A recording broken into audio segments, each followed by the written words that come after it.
So hello everyone, NCERT की 11th class की मिडाल history का डिस्कशन हम कर रहे हैं और चैप्टर का नाम है दिल्ली सल्तनत।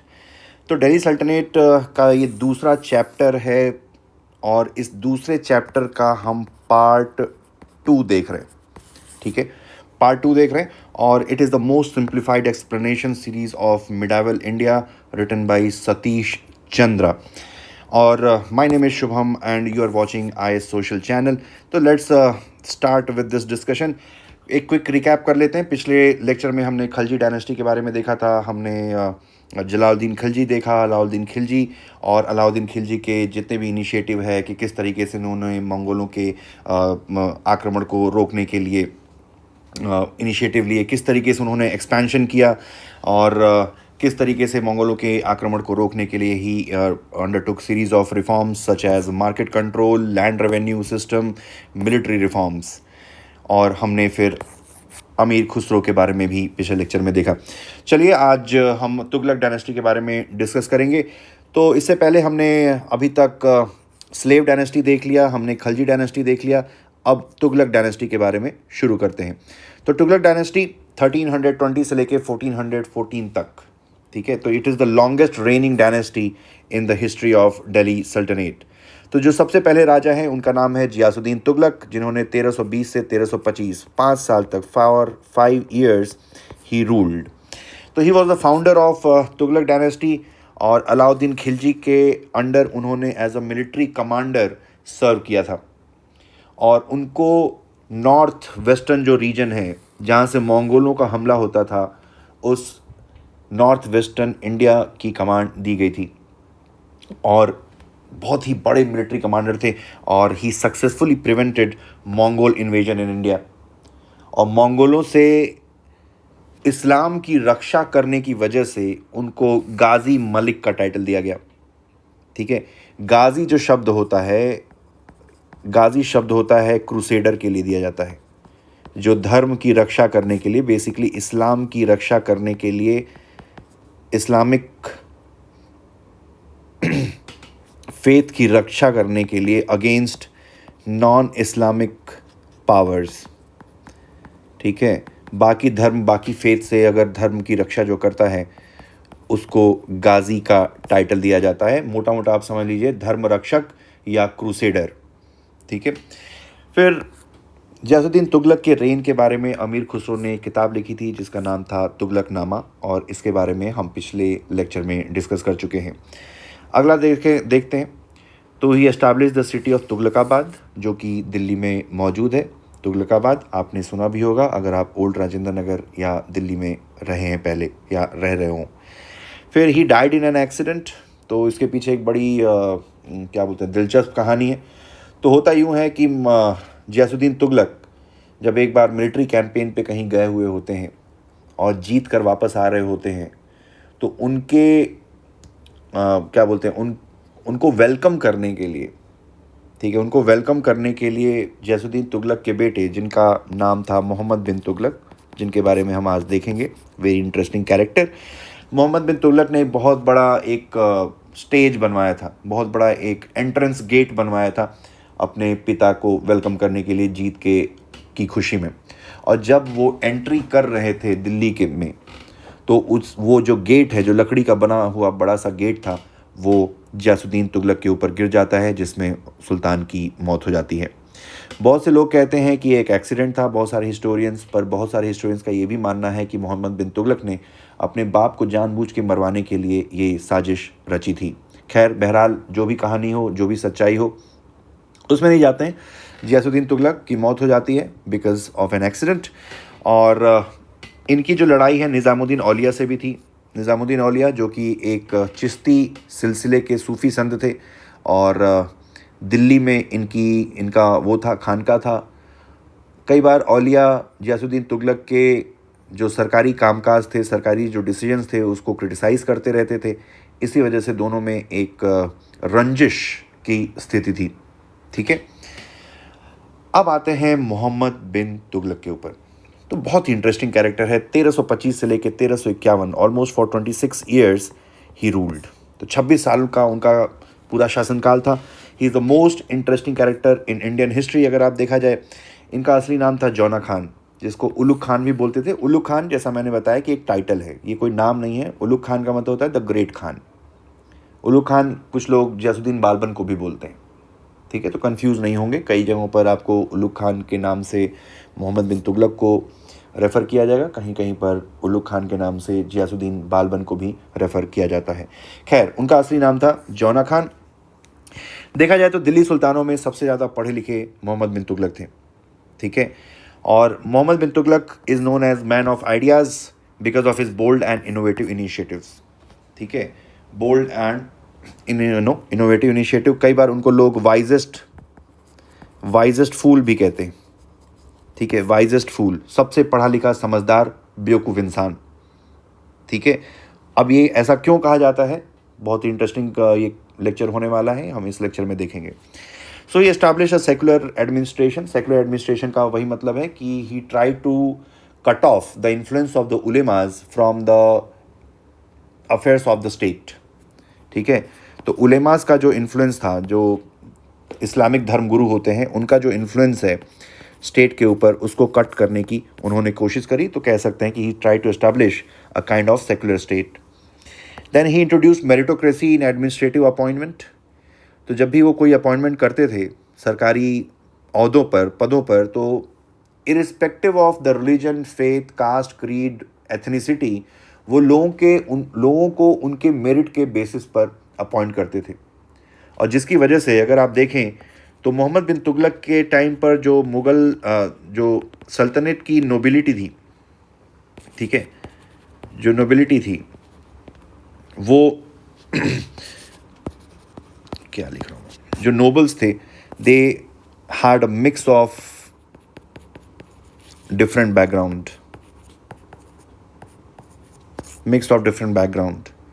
क्यों? क्योंकि अभी तक जो मोस्टली अपॉइंटमेंट होती थी उसमें ये देखा जाता था कि जो नोबल है, जो हाई रैंकिंग ऑफिसर है, वो टर्किश ओरिजिन का है, वो मुस्लिम होना चाहिए।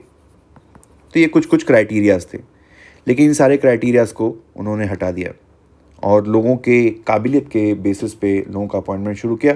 और ये एक बड़ी वजह थी सुल्तान के इस्लामिक जितने भी और लोग हैं उनसे कॉन्फ्लिक्ट के पीछे। तो बहुत सारे उलेमाज और जितने भी और राइटर्स हैं जैसे जियाउद्दीन बारनी, ये लोग तुगलक को काफ़ी क्रिटिसाइज़ करते थे क्योंकि उन्होंने ये जो स्ट्रॉन्ग होल्ड है टर्किश मुस्लिम नोबिलिटी का, एरिस्टोक्रेसी का, उसको ख़त्म कर दिया। अब his administration comprise of many non Muslims, जो हमने देखा। ड्यूरिंग हिज टाइम दिल्ली सल्तनत रीच्ड इट्स टेरिटोरियल जेनिथ। अगर आप देखा जाए तो दिल्ली सल्तनत का सबसे बड़ा जो एरिया है वो मोहम्मद बिन तुगलक के समय पर पहुंचा। उनके टाइम पर बहुत सारी रिवॉल्ट्स भी हुई, जैसे हसन शाह थे, उन्होंने मदुरई सल्तनत इस्टेब्लिश करी, पहले वो उनके वेसल माने जाते थे। फिर बहमन शाह ने बहमनी किंगडम इस्टेब्लिश करी, ठीक है। और संगम ब्रदर्स जिनका नाम है हरिहरा एंड बुक्का राया, इन्होंने विजयनगर एम्पायर इस्टेब्लिश किया। विजयनगर एम्पायर और डायनेस्टी का नाम है संगम डायनेस्टी। इससे पहले दे वर द वेसल्स या feudal lords under Mohammad bin Tughlaq, ठीक है। चलिए, अब तुगलक डायनेस्टी का जो रेन है उसके बारे में जो हमें इंफॉर्मेशन मिलती है उसके अलग अलग सोर्सेज हैं, ठीक है, अलग अलग सोर्सेज हैं। तो उसके बारे में देख लेते हैं। पहला सोर्स है जियाउद्दीन बारनी, उन्होंने 2 किताबें लिखी, तारीख़ फ़िरोज़ शाही, जो फ़िरोज़ शाह तुगलक के रेन के ऊपर बेस है, और फतवा ए जहांदारी। ये 2 बहुत इंपॉर्टेंट किताबें हैं, इनका नाम याद रखेंगे यूपीएससी पॉइंट ऑफ व्यू से। तो तारीख़ फ़िरोज़ शाही फ़िरोज़ शाह तुगलक के रेन के ऊपर बेस है, और Fatwa e Jahandari basically it is a set of commandment कि how an Islamic ruler is suppose to rule over a non Islamic area, ठीक है, कि नॉन इस्लामिक क्या बोलते हैं, प्रजा को किस तरीके से एक इस्लामिक राजा को शासन करना चाहिए, उसके ऊपर ये बेसिकली किताब है। और जियाउद्दीन बारनी एक कट्टर मुसलमान था और उसका जो सजेशन है वो शरिया और इन टाइप के जो रिप्रेसिव और रिग्रेसिव लॉज हैं उसको स्ट्रिक्टली इम्प्लीमेंट करने के ऊपर उन्होंने बात करी है। अगला जो सोर्स है वो है इब्न बतूता का। तो इब्न बतूता एक मोरक्कन ट्रैवलर था। मोरक्को यहाँ पर नॉर्थ वेस्ट अफ्रीका में मौजूद है, ठीक है। मोरक्कन ट्रैवलर था। वो मोहम्मद बिन तुगलक के समय पर हिंदुस्तान आया। उन्होंने अपनी जो किताब है उसका नाम है रिहाला। रिहाला में उन्होंने अपने हिंदुस्तान के एक्सपीरियंसेस को लिखा है। उनकी काबिलियत से खुश होके, इब्न बतूता की काबिलियत से खुश होके मोहम्मद बिन तुगलक ने उसको काजी नियुक्त किया। काजी बेसिकली एक तरीके से इस्लामिक लॉज के इंटरप्रेटर को कहा जाता है, ठीक है। बाद में he was appointed ambassador to China. China के मोहम्मद बिन तुगलक के राजदूत के रूप में उनको चाइना भेजा गया, ठीक है। अब बात करते हैं मोहम्मद बिन तुगलक के टाइम पर लिए गए इनिशिएटिव्स के बारे में, ठीक है। तो मोहम्मद बिन तुगलक के टाइम के जो इनिशिएटिव्स हैं, ठीक है, अगर हम देखें तो he shifted the capital from Delhi to Devagiri, ठीक है। लगभग ये 1600 किलोमीटर का डिस्टेंस है। अब यहाँ से राजधानी को देवगिरी क्यों भेजा? तो देवगिरी क्यों शिफ्ट किया? उसके पीछे ये वजह थी कि मोहम्मद बिन तुगलक के टाइम पे डेक्कन वाले रीजन में कई जगहों पर हमेशा रिवॉल्ट होती रहती थी। जैसा कि हमने पिछली स्लाइड में देखा कि हसन शाह ने किस तरीके से मदुराई सल्तनत इस्टेब्लिश करी, कैसे विजयनगर रूलर्स ने संगम ब्रदर्स ने संगम डायनेस्टी इस्टेब्लिश करी, विजयनगर एम्पायर इस्टेब्लिश करी। फिर बहमन शाह ने बहमनी किंगडम इस्टेब्लिश करी। तो अक्सर जो है साउथ में रिवॉल्ट, दिल्ली सल्तनत के ख़िलाफ़ रिवॉल्ट होते रहते थे। तो मोहम्मद बिन तुगलक को लगा कि दिल्ली से बैठकर साउथ को कंट्रोल करना काफ़ी मुश्किल हो रहा है। इसी चीज़ को टैकल करने के लिए उन्होंने सोचा कि भाई अगर देवगिरी चले जाएं, अगर राजधानी को देवगिरी शिफ्ट कर दिया जाए तो आसानी रहेगी साउथ को कंट्रोल करना। अब देवगिरी इसलिए उन्होंने चूज़ किया क्योंकि राजा बनने से पहले वो देवगिरी के गवर्नर थे, तो देवगिरी के बारे में उनको पहले से आइडिया था। इस वजह से Devagiri was selected as the new capital of Delhi Sultanate, ठीक है। अब हुआ क्या कि अब सोचिए कि पुराने ज़माने में, एक तो अभी दिल्ली से देवगिरी जाना इतना कठिन है, उस ज़माने में 1600 किलोमीटर, उतनी भयंकर गर्मी, सूखा, रास्ते में कुछ खाने पीने की जगह नहीं है, कोई सुविधा नहीं है। दिल्ली की जो जनता है, काफ़ी लोग जो है राजा के द्वारा फोर्सफुली देवगिरी रीलोकेट किए गए। अब इससे समस्या ये हुई कि बहुत सारे लोग अपना सारा सामान, बीवी बच्चा, ये सब कुछ लेकर उस भयंकर गर्मी में पैदल या बैलगाड़ियों पर या घोड़े गाड़ियों पर देवगिरी के लिए रवाना हुए और रास्ते में बहुत सारे लोगों ने दम तोड़ दिया, ठीक है, बहुत सारे लोगों ने दम तोड़ दिया। अब इसके बाद होता यूं है कि कुछ साल बाद तुगलक को ये रियलाइज़ हुआ कि जिस तरीके से नॉर्थ में बैठ के साउथ को मैनेज करना कठिन है, वैसे ही साउथ में बैठ के नॉर्थ को मैनेज करना कठिन है। और उन्होंने वापस से डिसाइड किया कि अब वापस चलना है। He again relocated his capital, he ordered to relocate his capital from Devagiri to Delhi. तो जितने लोग बच के जैसे तैसे दिल्ली से देवगिरी पहुंच पाए थे, वो लोग वापस लौटने में उन्होंने प्राण त्याग दिए। तो ये जो पूरा इनिशिएटिव था दिल्ली से दौलताबाद, ठीक है, देवगिरी का ही नाम मैं बताना आपको भूल गया, देवगिरी का ही नाम बाद में तुगलक ने दौलताबाद कर दिया। तो ये एक फ्रेज़ है, दिल्ली से लेकर दौलताबाद, ये यहीं से आया है। अगर कोई भी इंसान जो है फालतू काम करता है, यहाँ से वहाँ फालतू का दौड़ता रहता है, वो ये बोलता है कि अपने फ्रेज़ अपने लाइन में यूज़ करता है, यार दिल्ली से दौलताबाद तक दौड़े, कुछ भी फ़ायदा नहीं हुआ, ठीक है। तो ये वाली बात है कि दिल्ली से दौलताबाद तक राजधानी शिफ्ट करी, फिर वापस से कुछ सालों बाद दौलताबाद से वापस दिल्ली शिफ्ट करी, जिसमें बहुत सारे लोगों को बहुत सारी समस्याएं झेलनी पड़ी, तकलीफ़ें झेलनी पड़ी, और बहुत सारे लोगों को अपनी जान से भी हाथ धोना पड़ा। अगला जो इनिशिएटिव है टोकन करेंसी इंट्रोड्यूस करने का।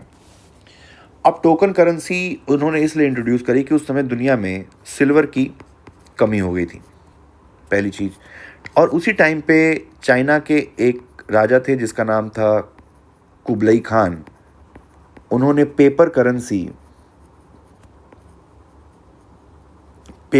इंट्रोड्यूस करी थी, ठीक है।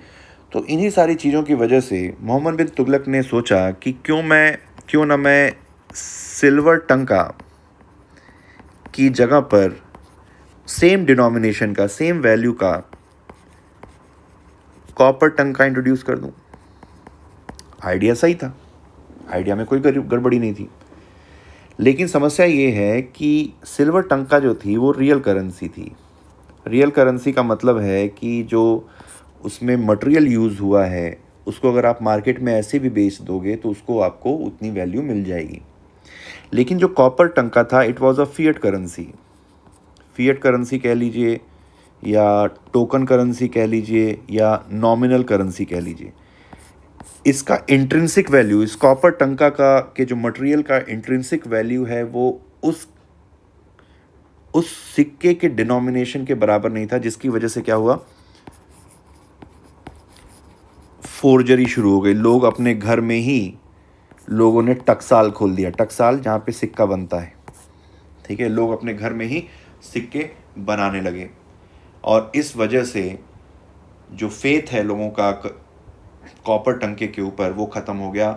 व्यापारियों ने इसको लेना बंद कर दिया। फिर कुछ समय बाद अगेन मोहम्मद बिन तुगलक को अपनी गलती रियलाइज़ हुई और उन्होंने वापस से फरमान जारी किया कि भाई जिन लोगों के पास भी कॉपर टंका है वो राजा के पास आएँ और राज्य कोष से उसके बदले में सिल्वर टंका ले जाएं। अब सोचिए, लोगों को लगा ये तो बहुत बढ़िया स्कीम है, घर पे तांबे का सिक्का बनाइए, बैंक जाइए, उसके बदले में चांदी का सिक्का ले लीजिए। लोगों ने और ज़ोर शोर से फोर्जरी शुरू कर दी और ये बहुत ही बड़ा एक फियास्को साबित हुआ और पूरी तरीके से जो दिल्ली सल्तनत की जो उसकी ट्रेजरी है वो बैंकरप्ट हो गई। ठीक है, बैंकरप्ट हो गई। तो ये था दूसरा फेल्ड इनिशिएटिव। तीसरा है taxation in Doab. Doab basically Ganga और यमुना के बीच का जो लैंड है इसको दोआब कहते हैं। ये वाला एरिया जो है ये काफ़ी फर्टाइल लैंड था, लेकिन यहाँ पे एक समय सूखे की समस्या यहाँ के किसान झेल रहे थे। तो जहाँ तक कि उनको सूखे के लिए सरकार द्वारा राहत मिलनी चाहिए थी, राजा द्वारा राहत मिलनी चाहिए थी, उन्होंने क्या किया कि टैक्सेस इंक्रीज़ कर दिए और जिसकी वजह से क्या हुआ, अगर किसान टैक्स नहीं दे पाएगा तो क्या करेगा, people fled and they abandoned their villages, और लोग गांव छोड़कर पहाड़ों और जंगलों में भाग गए ताकि टैक्स न देना पड़े। खुद के खाने के लाले हैं, वो राजा को टैक्स कहाँ से देते। ठीक है, तो ये भी एक जो इनिशिएटिव है मोहम्मद बिन तुगलक का वो भी एक अटर फेलियर साबित हुआ। अगला इनिशिएटिव है मिलिट्री एक्सपीडिशंस। तो दो फेल्ड मिलिट्री एक्सपीडिशंस हैं। पहला है Qarachil expedition. Qarachil basically Kumaon Himalayas में एक एरिया है जहाँ पे अक्सर चाइनीज़ इन्वेडर्स इन्वेड करते रहते थे। तो तुगलक ने सोचा कि क्यों ना हम सर्जिकल स्ट्राइक करें, instead of being defensive let's go offensive. उसने एक बड़ी सेना पहाड़ों पर भेजी ताकि चाइनीज़ ट्राइब के समस्या को वहीं पर जाके सुलझाया जा सके, उनके किले में घुस के, उनके स्ट्रॉन्ग होल्ड में घुस के उनको हराया जा सके। आइडिया अगेन बुरा नहीं था, लेकिन समस्या ये थी कि तुगलक के जो सैनिक थे उनको कोई अनुभव नहीं था ऑफ माउंटेन वॉरफेयर, और 10,000 सोल्जर्स गए लड़ने के लिए कराचिल में और मात्र 10 सैनिक ही वापस लौट पाए। युद्ध में, पहाड़ों पे युद्ध लड़ने का कोई एक्सपीरियंस नहीं था। जब वो गए तो अभी बर्फ़ पिघलनी शुरू हुई थी, तो आसानी से चले तो गए, लेकिन जब लौटने का समय आया तो बर्फ़ पिघल चुकी थी। छोटे छोटे नालियाँ जो थी वो नाले, बड़े बड़े नाले और नदियाँ बन चुके थे। तो उनकी सेना जो है ट्रैप हो गई पहाड़ों पे। लॉजिस्टिकल सपोर्ट नहीं मिला, राशन और रसद नहीं मिल पाई, जिसकी वजह से बहुत सारे सैनिक सर्दी और भूख से तड़प तड़प कर पहाड़ों पर मर गए। तो कराचिल एक्सपीडिशन भी एक फेलियर साबित हुआ। अगला जो फेल एक्सपीडिशन है, मिलिट्री एक्सपीडिशन, वो है खोरासन। खुरासन ये वाला एरिया है जो ईरान, अफ़गानिस्तान, तुर्कमेनिस्तान वाला एरिया है, खुरासन। अगेन तुगलक ने सोचा कि भाई मैं यहाँ पर अपनी बादशाहत जो है दिल्ली के बाहर, इंडिया के बाहर अपनी बादशाहत का काबिज़ करना ज़रूरी है।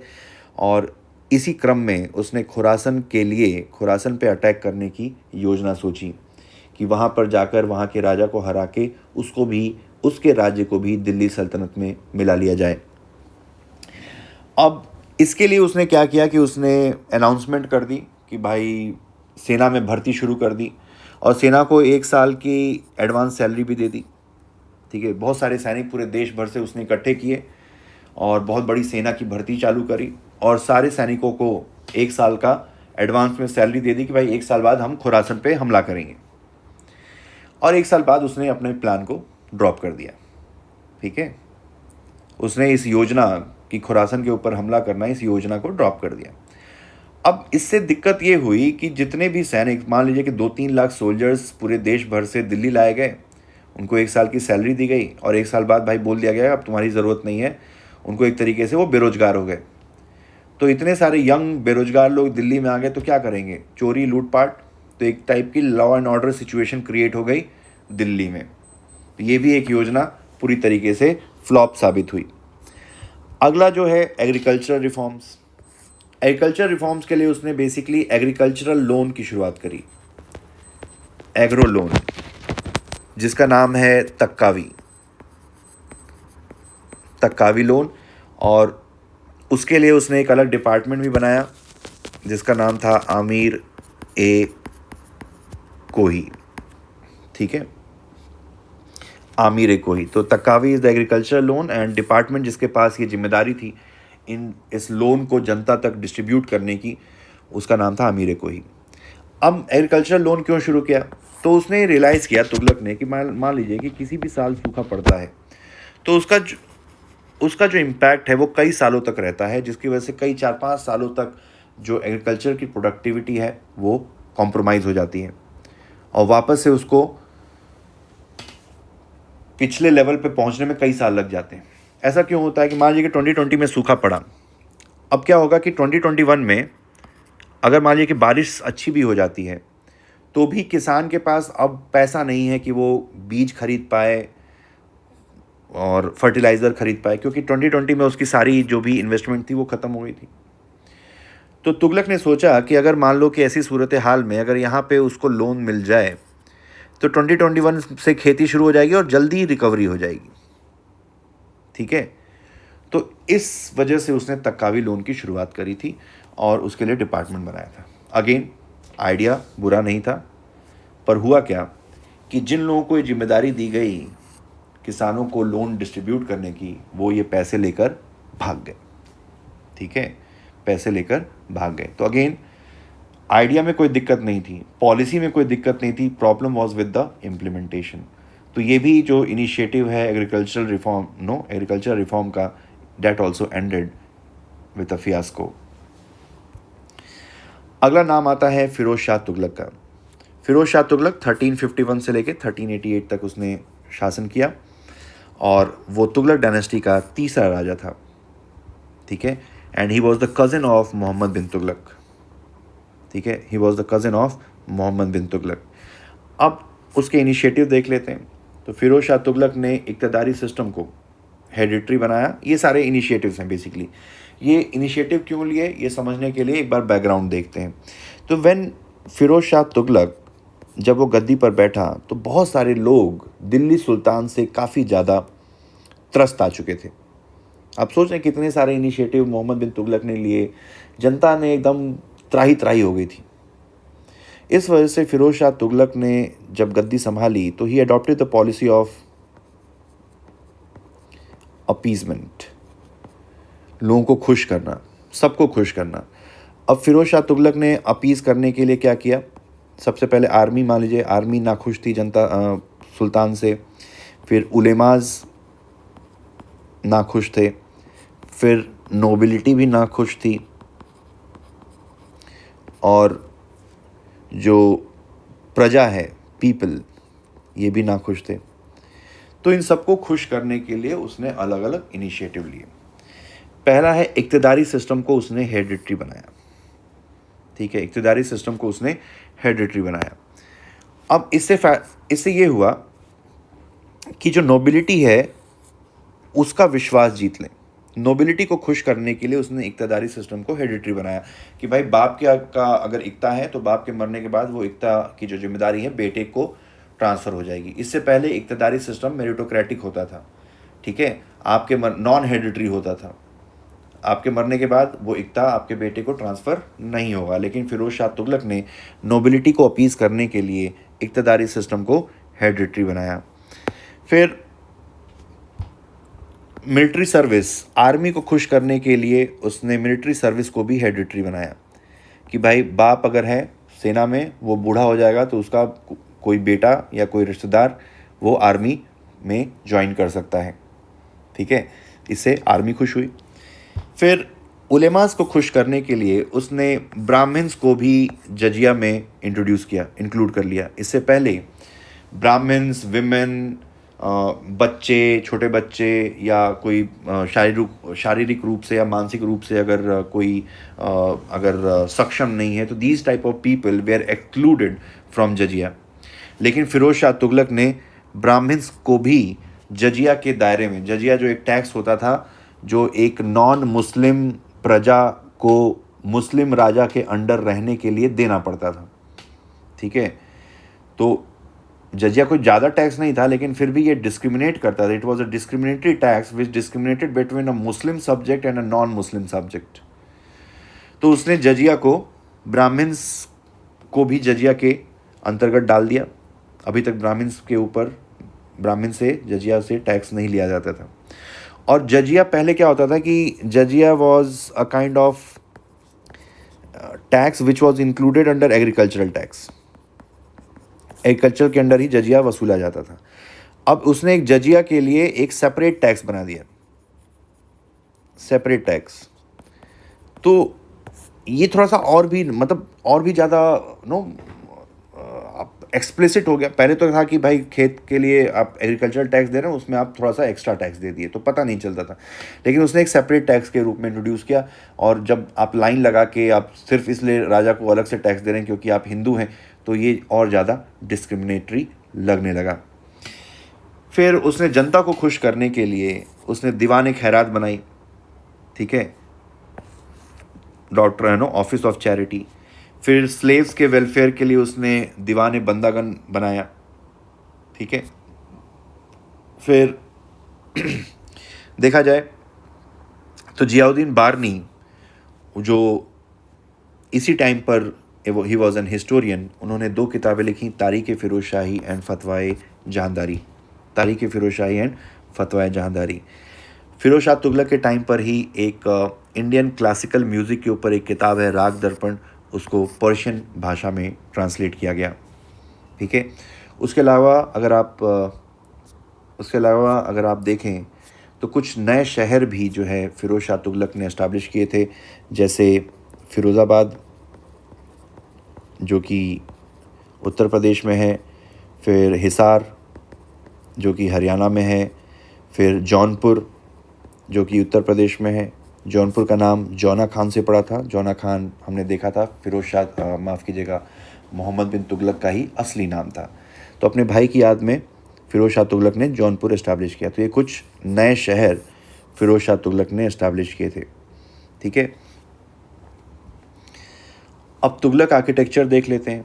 तो तुगलक आर्किटेक्चर को क्राइसिस पीरियड कहा जाता है ऑफ आर्किटेक्चर। क्योंकि सुंदरता की जगह पर स्ट्रेंथ पे ज़्यादा फोकस किया गया।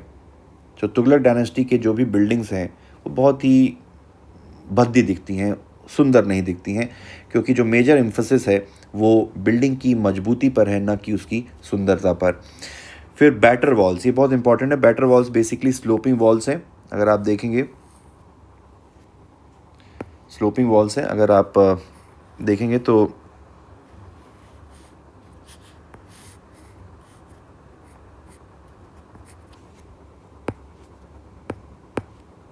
स्लोपिंग वॉल्स ये इस तरीके से, ठीक है। ये एंगुलर वॉल्स, जैसे आप ये देख पा रहे हैं, ये टूम है, एंगुलर वॉल्स, इसी वॉल को बैटर वॉल्स कहते हैं।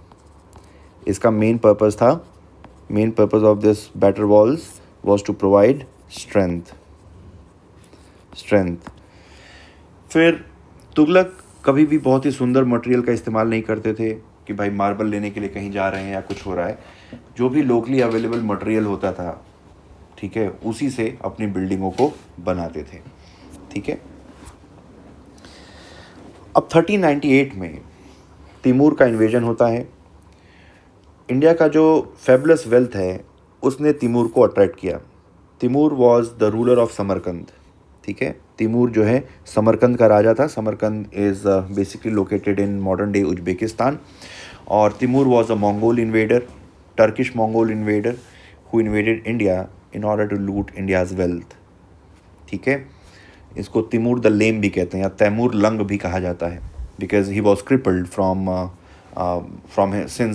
His childhood. ठीक है, अब उस टाइम पर जब तिमूर का अटैक होता है दिल्ली सल्तनत पर, तो उस समय Nasiruddin Muhammad was the ruler. Nasiruddin Muhammad Tughlaq, he was a Tughlaq dynasty ruler. 1398 में तिमूर ने दिल्ली के ऊपर हमला किया, दिल्ली को कब्जा कर लिया और बहुत ज़्यादा मारकाट दिल्ली में मची। ठीक है, पूरी दिल्ली को एक तरीके से मुर्दों का शहर बना दिया तिमूर और तिमूर की सेना ने। अगला आता है सैयद डायनेस्टी। सैयद डायनेस्टी यहाँ पर देखते हैं। दिल्ली छोड़ने से पहले, बिफोर लिविंग दिल्ली, तिमूर ने अपने आर्मी कमांडर जिसका नाम था खिज़र खान, उसको दिल्ली का गवर्नर घोषित कर दिया और इसी खिज़र खान ने सैयद डायनेस्टी को एस्टैब्लिश किया। सैयद डायनेस्टी को ही कुलाह दारन भी कहा जाता है, बिकॉज वो इस टाइप की टोपी पहनते थे। कुलाह दारन, कैप वेयरर, ये एग्ज़ाम में यूपीएससी में आ चुका है। फिर उसके बाद मुबारक शाह और मोहम्मद शाह सैयद डायनेस्टी की गद्दी पर बैठे, लेकिन जो सैयद्स थे दे वेर इनकॉम्पिटेंट रूलर्स। ठीक है, सैयद उतने एफिशिएंट रूलर्स नहीं थे और जिसकी वजह से लॉ एंड ऑर्डर और एडमिनिस्ट्रेटिव इनएफिशिएंसी का सामना करना पड़ा। इतना ज़्यादा केओस एनार्की मच गई कि अंत में आलम शाह, जो कि सैयद डायनेस्टी का रूलर था, उसने खुद ही राजगद्दी छोड़ दी और अपने एक नोबल जिसका नाम था बहलोल लोदी, उसको राजगद्दी सौंप कर वो रिटायर हो गया। तो सैयद डायनेस्टी बहुत ही कम कंट्रीब्यूशन है इंडिया की हिस्ट्री में, इतना ही काफ़ी है इनके बारे में जानना। लास्ट में आता है लोधी डायनेस्टी। ठीक है, लोधी डायनेस्टी 1451 से 1526 तक लोधियों ने शासन किया। देखा जाए तो ये बाकी सारे ऑलमोस्ट टर्किश ओरिजिन के हैं। Lodis were the only one who were of Afghan origin. ठीक है, who were of Afghan origin. इसमें अगर आप देखें तो Khalji were basically they were not pure Turkish but half Turkish तो मान ही सकते हो, हाफ टर्किश।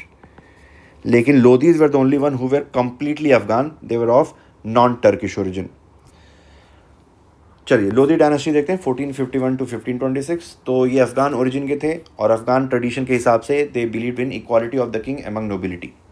तो राजा जो है, लोधी जो राजा होता था, वो लोगों के साथ ही, अपनी नोबिलिटी के साथ ही समान हाइट पर, समान ऐसे गद्दी लगी हुई उसी पे बैठता था। ऐसा नहीं कि राजा का अलग से सिंहासन है और नोबिलिटी कहीं और बैठ रही है। तो they believe in the concept of equality of the king. और जैसे मैंने बताया कि लोधीज जो है, लोधी से पहले जितने भी दिल्ली के सुल्तान रहे हैं वो टर्किश ओरिजिन के थे। फिर बहलोल लोधी के बाद उसका बेटा जिसका नाम था सिकंदर लोधी, वो गद्दी पर बैठता है। अब सिकंदर लोधी के बारे में देखते हैं तो एक ऑर्थोडॉक्स मुस्लिम था, जो कि एक कॉमन बात थी, इसमें कुछ नई बात तो है नहीं। फिर ही वॉज द वन जिसने आगरा को इस्टेब्लिश किया। ठीक है, आगरा को इस्टेब्लिश करने का काम सिकंदर लोधी ने किया, इंपॉर्टेंट है, याद रखेंगे। और उसने राजधानी को दिल्ली से आगरा शिफ्ट कर दिया। अब आगरा क्यों इम्पॉर्टेंट है? क्योंकि आगरा ही वो रास्ता है जिससे राजपूताना या राजस्थान वाला रीजन में आप एंट्री कर सकते हैं। तो that's why Agra was strategically important. फिर उनके टाइम पे इंडियन क्लासिकल म्यूज़िक के ऊपर एक किताब लिखी गई जिसका नाम था लहजात सिकंदरी, जो कि नज़ीम अहमद ने लिखी थी under the patronage of Sikandar Lodhi. फिर सिकंदर लोधी ने एक नई लैंड मेजरमेंट यूनिट इंट्रोड्यूस करी जिसका नाम था गज़ सिकंदरी। और सिकंदर लोधी एक खुद में एक अच्छा कवि था। ही वॉज अ गुड पोएट और गुलरुखी के पेन नेम से अपनी कविताएं लिखता था। ठीक है, जैसे हर कवि का अपना एक पेन नेम होता है। ठीक है, जैसे मेरे एक रिलेटिव हैं, उनका नाम था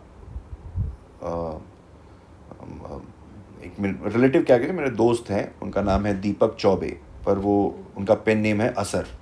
दीपक असर ही हम लोग बुलाते हैं। तो पेन नेम, हर जो कवि होता है अपना एक पेन नेम रखता है, लिखता है, अपना असली नाम नहीं लिखते। तो उसी तरीके से सिकंदर लोदी गुलरुखी नाम से अपनी कविताएं लिखता था। और सिकंदर लोदी के बाद उसका बेटा इब्राहिम लोदी गद्दी पर बैठता है। अब इब्राहिम लोदी के बारे में देखते हैं। तो इब्राहिम लोदी एक एरोगेंट रूलर था जो अपने नोबल्स के साथ सही तरीके से पेश नहीं आता था, और इसी वजह से उसका एक चाचा और नोबल था जिसका नाम था दौलत खान लोदी। उसने बाबर को इनवाइट किया इंडिया के ऊपर हमला करने के लिए। तो दौलत खान के इनविटेशन से बाबर हिंदुस्तान पे हमला करने के लिए निकला, और फर्स्ट बैटल ऑफ पानीपत 1526 में बाबर ने सिकंदर लोदी की सेना को हरा दिया। और इस तरीके से दिल्ली सल्तनत जो 1206 में इस्टेब्लिश हुई थी, 1526 में जाकर वो ख़त्म हो जाती है। और 1526 से मुग़ल डायनेस्टी, मुग़ल रूल की शुरुआत होती है इंडिया के इतिहास में। ठीक है, लोधी आर्किटेक्चर देख लेते हैं। लोधी आर्किटेक्चर डबल डोम का मतलब है बेसिकली, डबल डोम का मतलब दो डोम नहीं, डोम के अंदर डोम। ठीक है, डोम के अंदर डोम। तो ये डबल डोम लोधीज लेकर आए। इसके पीछे मेन पर्पस था कि डोम को और ज़्यादा स्ट्रेंथ दी जा सके। फिर लोधी गार्डन जो दिल्ली में है, ये भी लोधीज ने बनवाया। और लोधीज ऑक्टागोनल शेप टूम्स बनवाते थे, 8 साइड्स टूम। आप अगर लोधी गार्डन दिल्ली में जाओगे तो आपको जितने भी लोधी राजा हैं उनका मकबरा देखने को मिलेगा, और ये जो मकबरे हैं ऑक्टागोनल शेप के हैं। अब बात आती है बाबर किस तरीके से जीत गया। तो बाबर ने अराबा सिस्टम इंट्रोड्यूस किया इंडिया में। अराबा सिस्टम हमने पिछले लेक्चर में देखा है कि फ्रंट में क्या करेंगे। अराबा सिस्टम में क्या करते थे, फ्रंट में जितने भी बुलक कार्ट्स हैं वो फ्रंट में, सेना के फ्रंट में लगा देंगे, और उसके पीछे जो है कैनन्स लगा देंगे। तो कैनन्स के ऊपर डायरेक्ट कोई दुश्मन हमला नहीं कर सकता। ये कैनन छुप के दुश्मन सेना के ऊपर गोले दाग सकती हैं। ठीक है, और कोई भी डायरेक्ट कैनन्स के ऊपर अटैक नहीं कर पाएगा। तो ये एक अराबा सिस्टम का एक सिंप्लीफाइड एक्सप्लेनेशन है। फिर दूसरा है मोबाइल कैनन। पहले जो तोपें होती थी अक्सर किले के ऊपर लगी होती थी, पर बाबर ने मोबाइल कैनन्स इंट्रोड्यूस किया जिसमें पहिए लगे होते थे, जिसको युद्ध के मैदान में आप लेकर जा सकते हैं।